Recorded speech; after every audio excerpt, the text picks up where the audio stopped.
Hillary Clinton and Donald Trump now deadlock in the swing state of New Hampshire. A new Franklin Pierce University Boston Herald poll shows both with 44% of the vote. It looks like the state of New Jersey will also be in play during the general election, as Donald Trump had suggested. A new Monmouth poll showing Clinton now leading Trump by only 4 points. New Jersey has backed Democrats in every presidential election since 1992. If he can flip New Jersey, he can flip just about any state, it would seem to me. Joining us tonight, former Reagan White House political director, Great America PAC strategist, Ed Rollins, Pulitzer Prize-winning columnist for the New York Post, Michael Goodwin. Good to have you both here. Thank you. Let me start, Michael, with you. I mean, if Trump can do this in New Jersey, he may have 15 states where he can play. Well, look, we've already seen dead heats in Pennsylvania, Ohio, and Florida, the three most populous of the potential swing states. And I think that with something like 67 combined electoral votes, I mean, if Trump were able to hold Romney's 202, I think it was, or 212, that would put him close to or over the top. My math is a little rusty, but it sounded like 279 to me. Yeah. So I think think New Jersey. If he gets New Jersey, then he's really yeah. So, then he's showing off. Is that right? But I think that if that pattern holds and we begin to see it as the election draws closer, it certainly is going to be a very interesting election.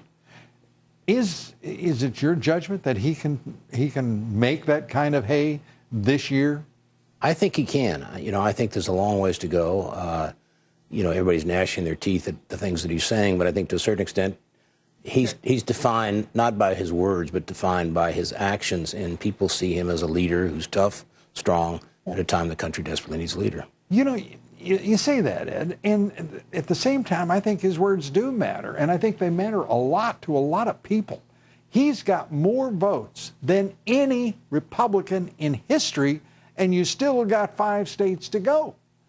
He is galvanizing a group of people in this country who've given up all hope, frankly, of ever being represented in Washington, D.C. I think that's true, but my point is you don't need to alienate.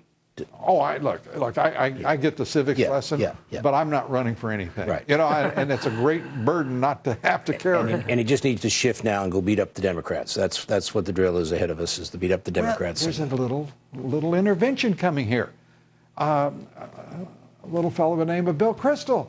He's decided he is going to be a kingmaker. And I guess Philip Anschutz is his boss, who owns the Weekly Standard. They're just going to pluck somebody out, ignore the fact there's a presidential primary process, and play spoiler. What do you think? Well, I think you're right that is the goal, is to play spoiler. And what I understand is it's to have a third-party candidate, not even to win a plurality of the Electoral College, but simply to win enough states that no candidate would win a majority, and that it would go to the House. And I'm beginning to wonder if Paul Ryan isn't part of that plan, that Ryan's refusal to endorse Trump makes less sense, given, as you said, the party is consolidating behind him. The polls say 8 in 10 Republicans want the Republican leaders to unite behind Trump.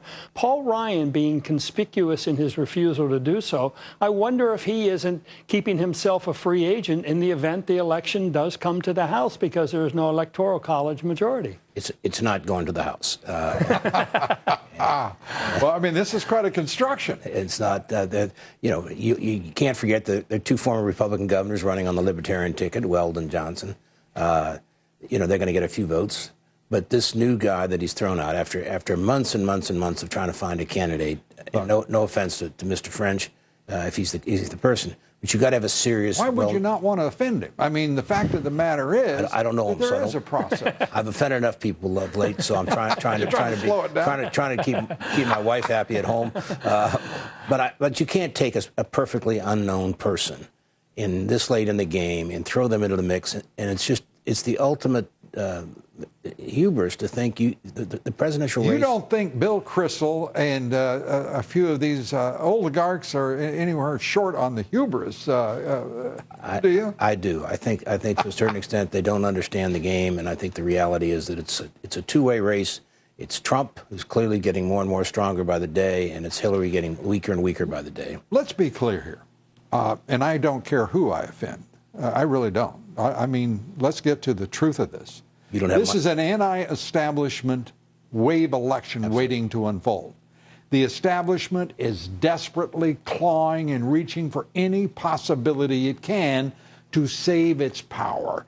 Bill Kristol represents that element of our body politic, the people who've had their way for 40 years in this country without interruption.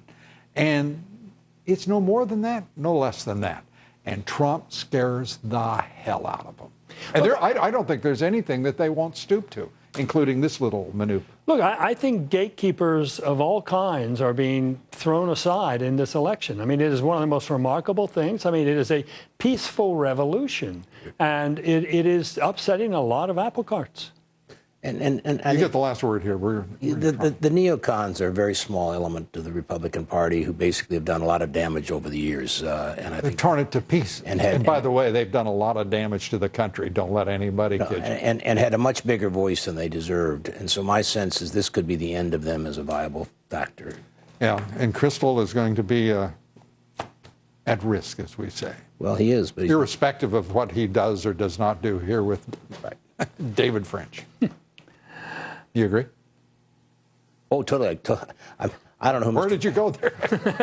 I thought I had the last word 30 seconds ago. So I did, but I didn't tell you which last word you'd get. Thank you. Keep going. Thank you. It wasn't fair at all, was it? I promise you in about 10 days, Mr. French, if he's even inclined to run, is not going to run. He's going to discover that there's no money there, there's no resources. All the people that have promised him that they're going to be there, and he's going to come to his sanity. Yeah, and you don't even have to be famous to have humor. Sometimes folks less so even have it. Ed, thanks so much, Michael. Thank you. Appreciate it. Breaking news now. Residents of rural counties in southeastern Texas are bracing for even more flooding along the Brazos River. The Brazos River crested at a record nearly 54 feet today, just 2 years after it had run dry in places because of what has been a 500-year drought gripping the Southwest. Unfortunately, more rain is expected over the next few days. At least 7 deaths have been blamed on the flooding. More than 1,000 people have been evacuated. Be sure to vote in our poll tonight. President Obama hasn't held a primetime, are you ready? Hasn't held a primetime news conference since his first year in office. Bet you didn't know that. While Donald Trump has repeatedly appeared on every major television show, talked with nearly every journalist in the country, all without the recognition of his open and transparent ways from the liberal national media. Do you believe the liberal national media is biased toward Trump and in favor of Obama? We'd like to hear from you. Odd that hasn't been brought to your attention earlier, isn't it? Cast your vote on Twitter at Lou Dobbs. And follow me on Twitter at Lou Dobbs. Like me on Facebook. Follow me on Instagram at Lou Dobbs Tonight. Links to everything found at loudobbs.com.